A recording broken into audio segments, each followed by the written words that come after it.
Welcome to a new edition of the Neon Jazz interview series with Kansas City guitarist Michael McClintock. Originally from Neosho, Missouri, he would go on to graduate from the University of Missouri Kansas City's Music Conservatory, and his first professional music project was with the Manos Rojas School of Flamenco in Kansas City, where he played with the great Beau Bledsoe.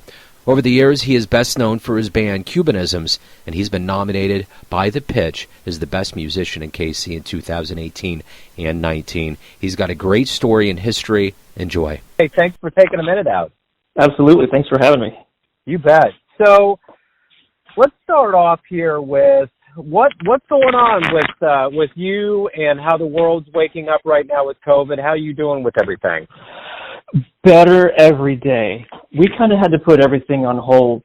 We wanted to be really careful with the band Cubanisms because that whole project is based around people, pretty much dancing with each other, moving and grooving, big rooms of people. So we put that on hold and did a bunch of original compositions, trying to get that project in position to pounce, if you will. So we had a little hang last weekend for the first time. Everybody was in a great mood, and I think they're ready to get back into action. So that's exciting. So other stuff I was doing over the break was writing some original compositions for a project I want to start getting more serious about, which is just, kind of doing my thing. And so I've been releasing new material monthly via YouTube and Spotify, and I'm just really excited to get back out there. It's been kind of an interesting transition, It's like being cooped up. It's almost like kind of like a scared animal to come back out, It's like, yeah. It's just weird to be around large groups of people. I don't know about weird, but just kind of getting back into the groove of even like corresponding with a bunch of different emails and texts and Facebook messages and stuff. I'm like, whoa, okay, back to life, back to reality. But, it's like literally each day it's a little bit easier, and I'm excited, man. I'm excited. I hope we can keep moving in positive directions. Yeah, I was down at the River Market with my wife Saturday, and we just went down to hang out, and it was back to full force. Like, it was just all on. And I just been looking around like, wow, it's weird because it is. There's so much of this that's kind of jolted our psyche. And I guess that's the thing, too. Before we get into your life and kind of how you got into music, what bands are you in? What kind of projects are you involved with? Talk to me a little bit about that. My main group is called Cubanisms. We've been rolling here in Kansas City for almost 4 years. We've been kind of shifting to doing some original material, and it's based around an instrument called a tres cubano, or the Cuban 3. I met my wife in Havana, Cuba, and started seeing all these guys play this instrument that I thought was just a small guitar, and finally I got brave enough to go up to one of them, and they were like, no, this is a tres cubano. It's a, really interesting little double string. It's got 3 strings, but they're doubled, so 6 strings total. And I got super lucky. She lived right in the heart of downtown Havana, and I got hooked up with one of the premier teachers down there right out of the gate, so I got taught correctly. And then, man, they're just such a lovely group of people, the Cubans. They're really open-armed and open-minded. So if you can even like kind of hang, they'll invite you up. And so I've got to perform in their International Jazz Festival with a gentleman named Yanio Abreu, and his group was called Aire de Concierto, and another special guest was Victor Goins on that one. And that was just for me being out and about in Havana playing, different clubs, and eventually somebody was like, hey, you got to call this guy, and finally I connected with him, and he invited me to play on the live radio national show. I was freaking out about that, and then he was like, yeah, that was good enough. You want to come play the festival? And I was like, yeah, totally. And then him being so amazing and inviting, he helped Cubanisms get invited to the festival in 2019. So I got to take the entire group down to Havana in 2019 to perform for that festival again. And so we just do, I don't know, kind of our own slant on Cuban son and salsa music. You know, we have a different touch. I didn't want to try to just rip off the Buena Vista Social Club or Mark Anthony. At first, you know, we had to dip our toes in that pool to kind of get acclimated with the music, but now we're doing a bunch of original material, and we're fusing in a lot of Afro-Cuban rumba as much as we can, because we have phenomenal percussionists, Nico Spears, Robert Beasley, and John Curry. And when we were in Cuba, we all got to hang out with some phenomenal rumberos down there. Rumberos de Cuba was one group in specific that we got to take a lesson with. And so, yeah, we've just been kind of finding our voice. And like I said, having the year off because of COVID, we got to kind of take a pause and really focus in on new original material. So I hope to get that stuff recorded and out sometime this year, at least a few songs. Let's go back to the beginnings of your life here. Talk to me about where you were born and raised and kind of how music became your world. Yeah, I was born and raised in Neosho, Missouri, south of Joplin, about 20 miles. I think most people know where Joplin is.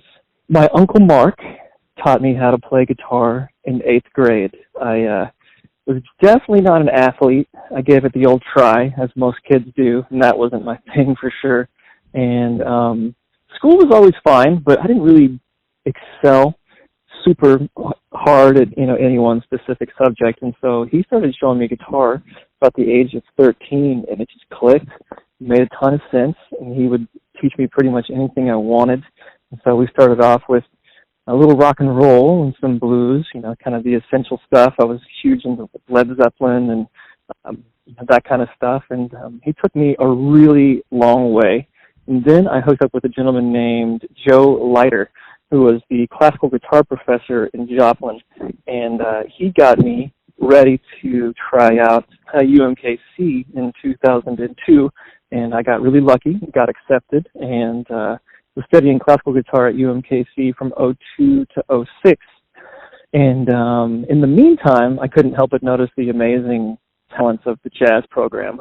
Bobby Watson was in full force in Van Thomas at that time, so they were just turning out all these really amazing musicians and giving phenomenal student concerts. So I would go to, you know, all the big band shows that I could make it to, and getting exposed to jazz, and always, you know, really enjoying that. So while I was playing, you know, Bach during the day, I would try to at least learn a little something at night. You know, I had some good friends that were taking guitar lessons with, I think Rod Freeman was teaching at that time at UMKC, so they'd teach me a little bit, you know, blues or rhythm changes. So that was kind of the beginning. And then after I graduated college in '06, I hooked up with Beau Bledsoe here in town, and he taught me how to play flamenco. And that kind of got me hooked, because I was thinking about leaving and going to continue my classical guitar studies, but I don't know, Kansas City just was enjoyable, and I really liked learning with Beau. And he got me a little further down the Latin music rabbit hole through flamenco and a little bit of Argentine tango. Those were kind of my two gateway drugs, if you will. It's kind of interesting how, like, those styles kind of have light touches of jazz. But the number one thing that really got me from classical over to jazz was Brazilian music. I worked with a guy named Jordan Shipley and a vocalist named Angelique Staggs for a few years. We had a project called Mistura Fina, which means a fine mixture in Portuguese. And that was really the thing that started giving me some room to try to learn how to improvise. And so I can kind of blame most of it on Antonio Carlos Jobim, to be honest. Talk to me about what you like the best about Kansas City. You obviously enjoy being here and you're in the scene. What is it that you like the best about being here? That's a good question. Kansas City is just, I think it's got to be one of the most open and inviting cities probably in the entire country. You know, I've not lived in any other cities. I've spent a lot of time in Havana, but I've never really lived there full time. But it's interesting to have a city that's got so much talent, serious talent, but still has, like, you know, a friendly kind of sharing vibe to it. So that's really, you know, a beautiful thing about Kansas City. I'll say, being a kid from Neosho, coming up to Kansas City. That was a big deal for me, so I was always, slightly intimidated by pretty much anything I was doing. And Kansas City has really been phenomenal. Everybody's been friendly and open, and that's helped me a lot to maybe not kind of go too deep into my own shell. Everybody's like, no, keep doing what you're doing, trying, and then if you want to take a guitar lesson from a world-class guitar player, you've got multiple options, or a world-class saxophone player. I mean, we have a large amount of world-class people here in town, and it's just a very navigatable town. It's not too big, it's not too small. I think it's a really, really wonderful place to grow. And obviously, you don't have to stop growing. You can totally make a living here in Kansas City and do it here for the rest of your life. Plus, the location is sweet. We're right in the middle of the country, so if we need to fly out somewhere, it's really easy to do as well. So, now Kansas City's got a really nice amount of ingredients for musicians. So how was UMKC? How did that treat you? UMKC treated me well. I really needed it. To be honest, I think I thought I was a little fancier than I was, and that was a fact. So it was really good. Douglas Neat was my guitar professor, and he was tough but fair. And so every lesson was just, this is what's wrong, and this is how to fix it. And come back and try again. And so 9 out of 10 lessons were this is what's wrong, you come back and fix it. Once or twice a semester, he'd have a really good one, and he'd be like, now you're talking, and that was really important for me. I love to play music, but I never had really ever given it kind of a detailed analysis that it deserves. And so he really taught me how to just kind of analyze every note, listen for things that you've never even heard before, like string squeaks on the guitar, and just a super intense level of detail that carried over with me. And he was always, be professional, be on time, be serious about what you do, even if it's, even if you think somebody's not listening, you never know who is listening, kind of thing. So he really instilled that in me, and I'm thankful for that. Then music theory was fantastic, ear training. I really enjoyed it. I needed it. I was ready to get really serious about music at the time, and I don't remember having any bad experiences at UMKC. It was really always enjoyable and always educational for me. Talk to me about being involved with the Kansas City scene. What's it like to be in this scene? How do you feel about it? I think it's, I'm honored. I think it's a privilege. So I'll keep going back to just being from Neosho, which was a very small town with no scene, unfortunately. So to be a small town guy and come up to Kansas City and even be able to hang in the scene is really cool. And like I said, everybody is extremely open. I can't think of, any individual that's been really negative. It's just so many good players that I've got to play with. I want to talk about it a little more. Like, let's see. Ask me another question about it. Well, I guess that's the other thing. You talked about Beau Bledsoe, and there's been some heavy hitters, and I think the thing that I always hear from my perspective, not being a musician on the inside, is that Kansas City is really good about being inclusive and about cheering everybody on and about not having this competitive edge that other cities can have, and just kind of that inclusive environment that makes it good to not only make a living but to grow as well. Yeah, that really sums it up.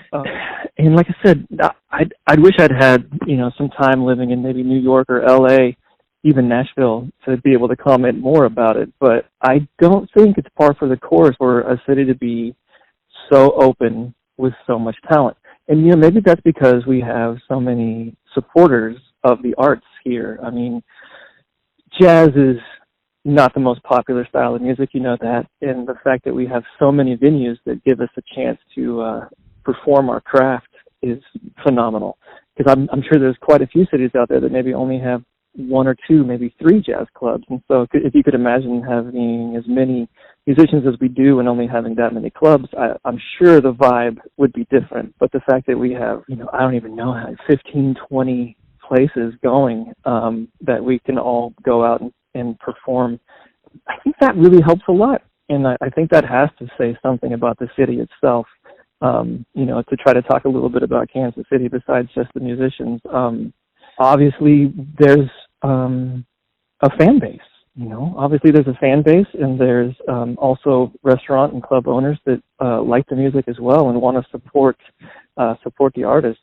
Christina and Michael Corvino come to mind immediately on my end. Even through the pandemic, they kept hiring people to do solo shows and trio shows, and they would just write these beautiful emails to everybody once a month just saying, we're going to do this as long as we can do it. You guys are part of the family. You guys are part of the team. I mean, who does that, And because they've got families, they've got employees. They're, at the end of the day, they're a restaurant. But no, I mean, they're a club. They're a full-on venue. And I've never felt so comfortable or supported, ever. And that was beautiful because, man, the cards were down for everybody for a while there, but they were like, nope, we're going to do this. We're going to, we're going to keep it moving as long as we can. So, yeah, there's, a lot of folks like that here in Kansas City. So, no, I have a lot of good things to say about Casey.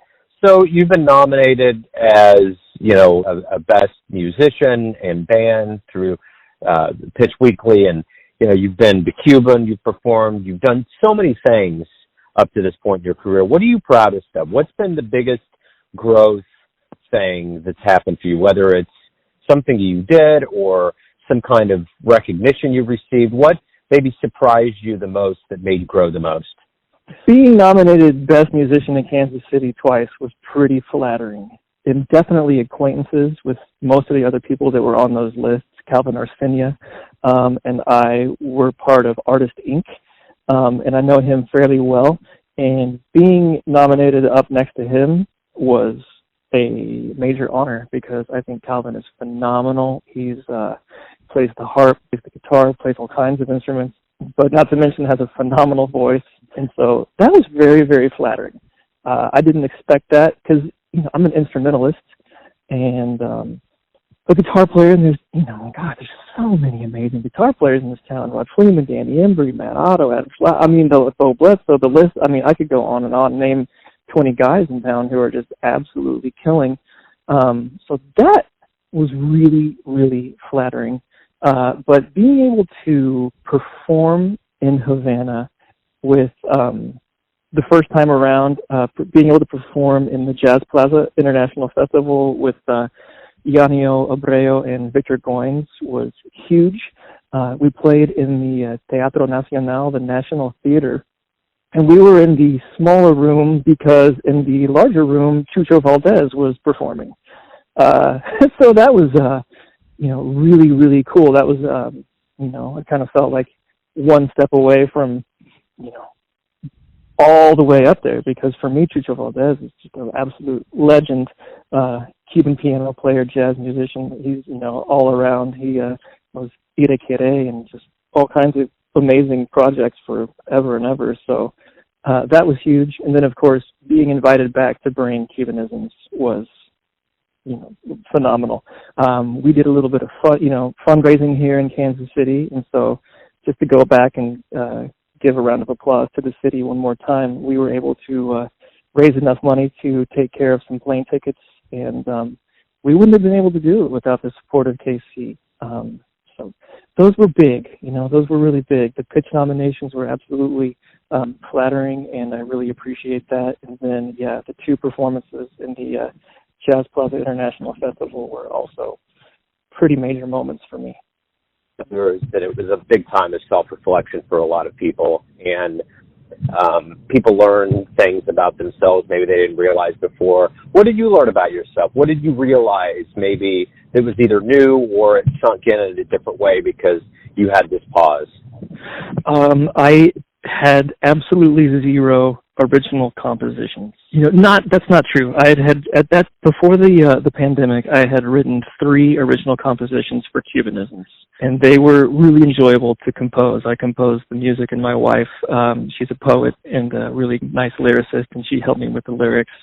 And so I realized, wow, I've been playing the guitar since I was 13. I've been a professional musician here in Kansas City for almost 20 years, and I have 3 original compositions. That's not something I'm too proud of. And so I started composing. and I have a little recording studio here in my house, and so I just kind of started composing stuff on the nylon string guitar that would pair well with the electric guitar. And throughout the pandemic, I was able to release 5 original compositions, and I've got 6 more that I need to lay down and work out and put back out. So that was the number one thing for me, is that I have a lot more to learn, but I feel a little bit of responsibility as an artist and a musician to try to create some original material. And I can say it's difficult as musicians. We have such amazing repertoire available to us, from classical to jazz, and it's easy and fun to perform stuff out of the real book and perform compositions by all these legendary musicians, Chick Corea, Pat Metheny, or Stravinsky, and but for some reason, my wife was super encouraging of me to just compose. She's like, you don't have any original stuff, but she's a big fan. She's just like, you need to write something. So I was like almost nervous to just sit down by myself in a room and do it. But that was by far the number one thing over this pandemic that I started forcing myself to do. And now that I've gotten roughly 11 slow compositions and a few more Cuban compositions under my belt, I'm a little less shy about it, and I really hope to continue to grow and get better at it. So that was the number one thing. So, as we travel farther away from March of 2020, that world that just went away, I think things are coming into sharper focus. I think there's a level of hindsight that we're all collectively going through. What do you miss the most from that old world that you're looking forward to getting back to, that you want to embrace and maybe do in a different way? That's another good question. I definitely took for granted all the work I had. I was lucky enough to have a every Saturday evening solo gig at Corvino. And everybody asks, where do you play? Where do you play? And I'm always kind of all over the place because I work for so many people. But it's easy to take those things for granted, but I wish I would have been composing my own stuff more at that point in time, or I wish I would have been stretching myself deeper into the jazz world more at that time, because you have 3 hours every Saturday evening to more or less do whatever you want since you're playing solo, and I wish I would have maybe changed up repertoire or learned more standards, composed more original compositions, and really, not fallen into that rut of just, here we go. It's just another thing that I think is really easy to do when we're all busy. If you're working for 4 or 5 different groups and your gig rolls around and you're just kind of like tired and you're like, okay, it's just another gig.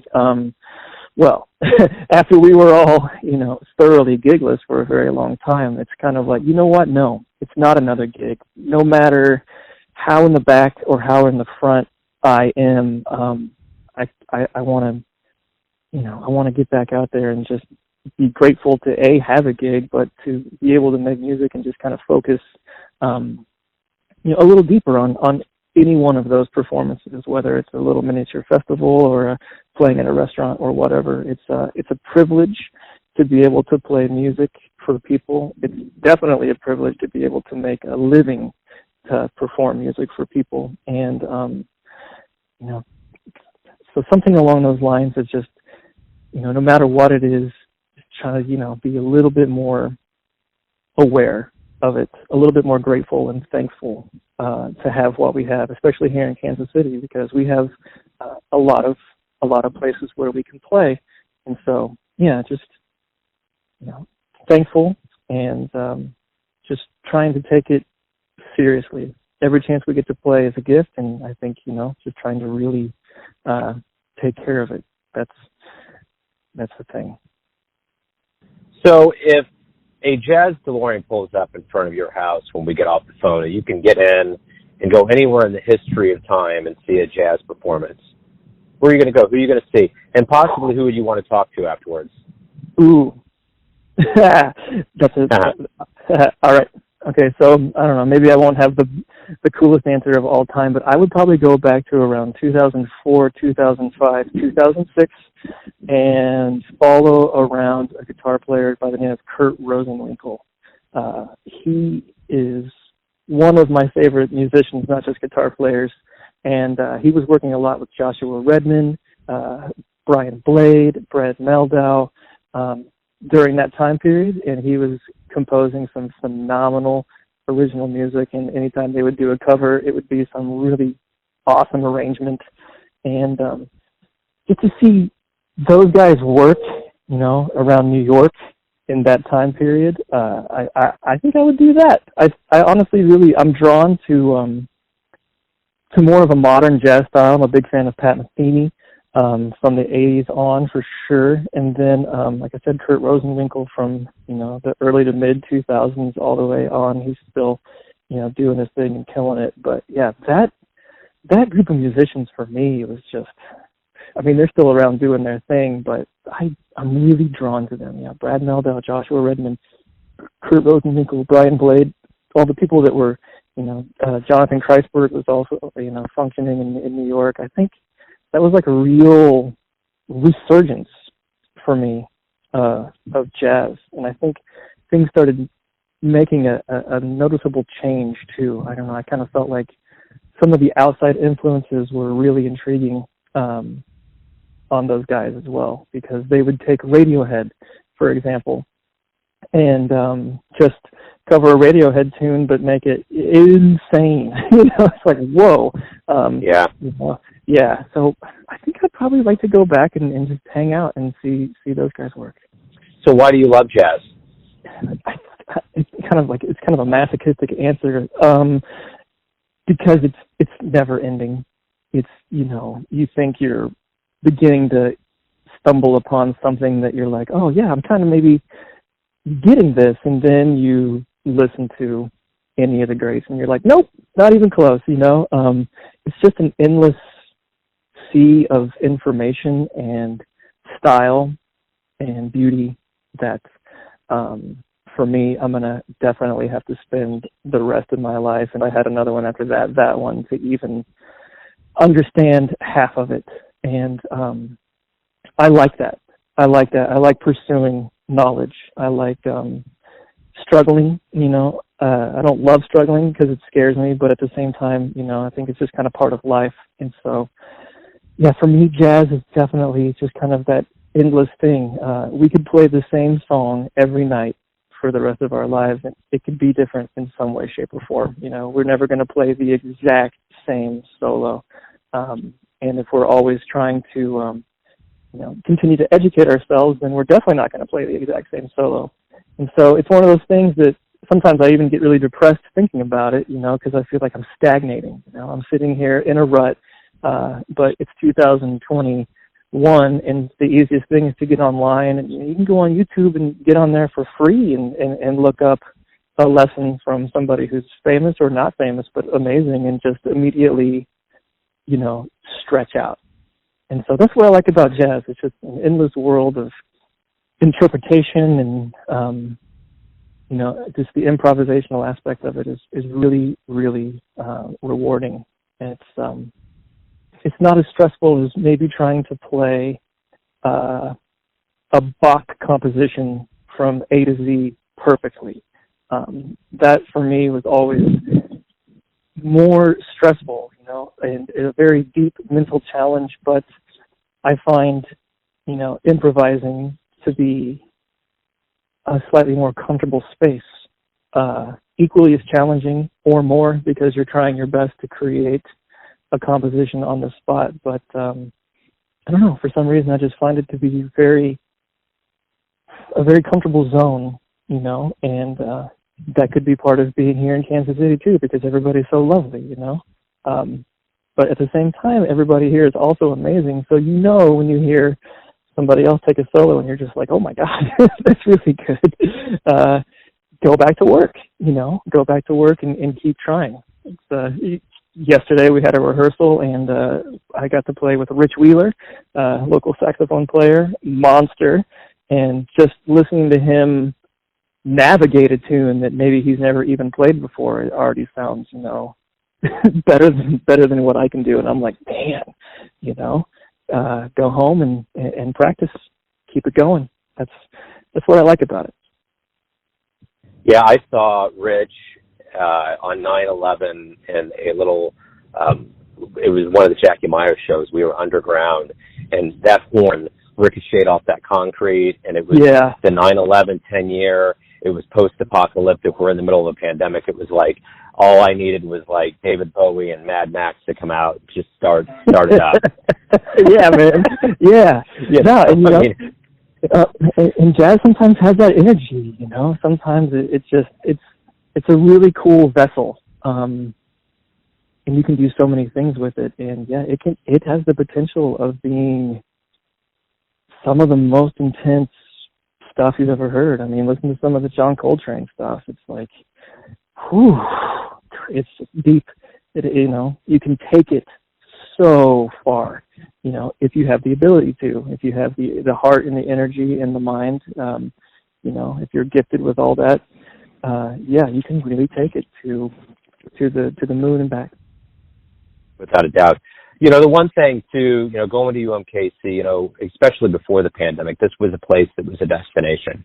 Adam Larson and other cats were coming here, and there's definitely a history. I mean, there's this Charlie Parker to Jay McShann to even Lonnie McFadden. You got this old world, and you got this new world of graduates that came out from Bobby Watson. There's definitely this idea with the Kansas City musicians that they're keeping that tradition alive. They're doing it in a way that's evolved to the modern era and to a different kind of flavor than it was. But my question to you is, how important is it for you and for the musicians that you're around to uphold that tradition of Kansas City jazz and even push it further?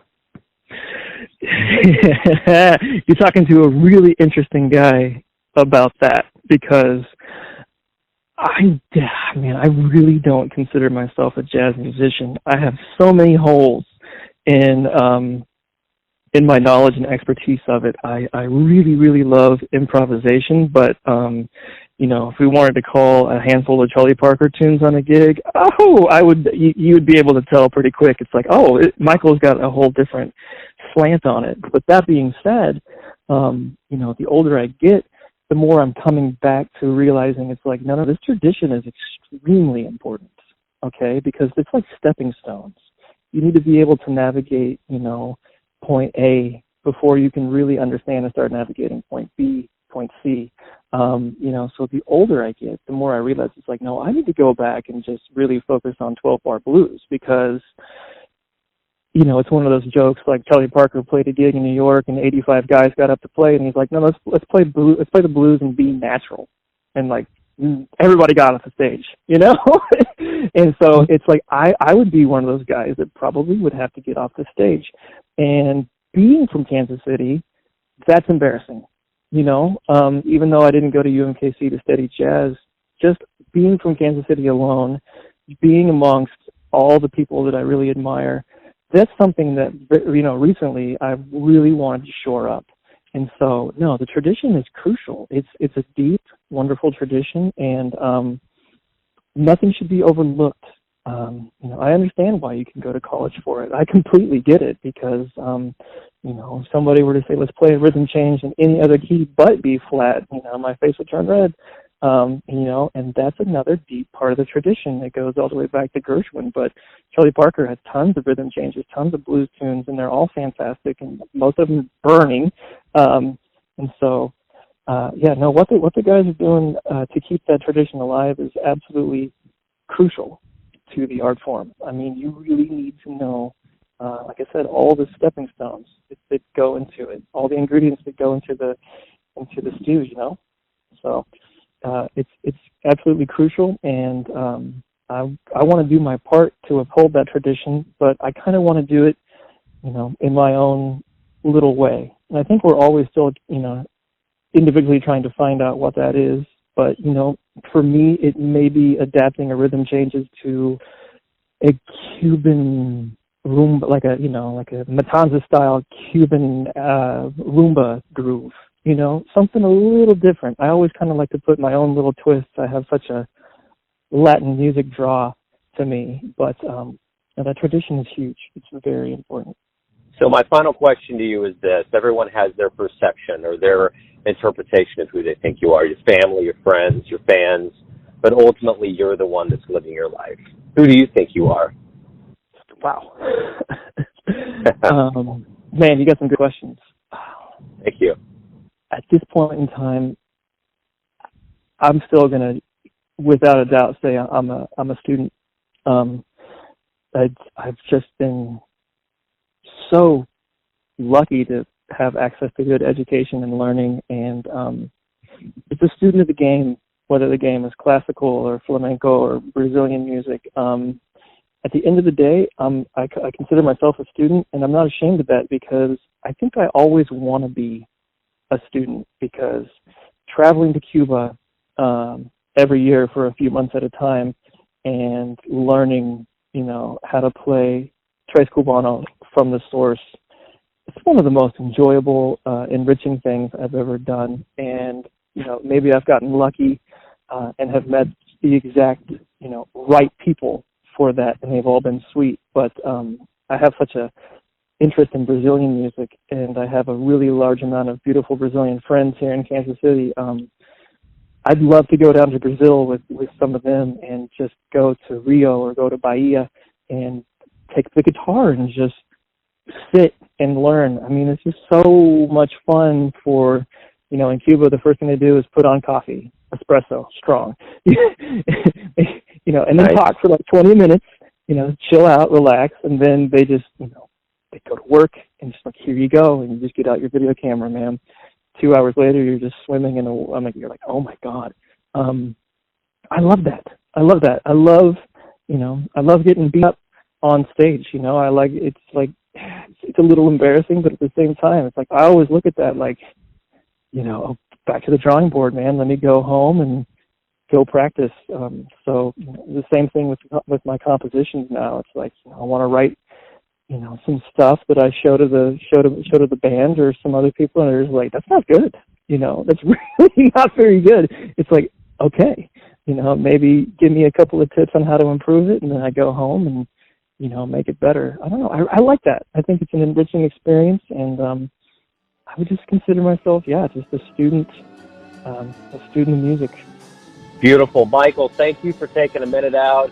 Thanks for opening up about your career. Good luck with the return to the stage and beyond, man. I appreciate it. Absolutely. No, I appreciate it. Thank you so much for the call. I really appreciate it. And, I hope to see you out and about very soon. Thanks for listening and tuning in to another Neon Jazz interview, where we give you a bit of insight into the finest players in Cuba, Kansas City, and spots all over the world, giving fans all that jazz. And thanks to Michael for his time, cool, and class. If you want to hear more interviews, go to Famous Interviews with Joe Domino in the iTunes Store. Visit neonjazz at youtube.com, and for everything Neon Jazz all the time, go to the neonjazz.blogspot.com. Until next time, enjoy the jazz, my friends.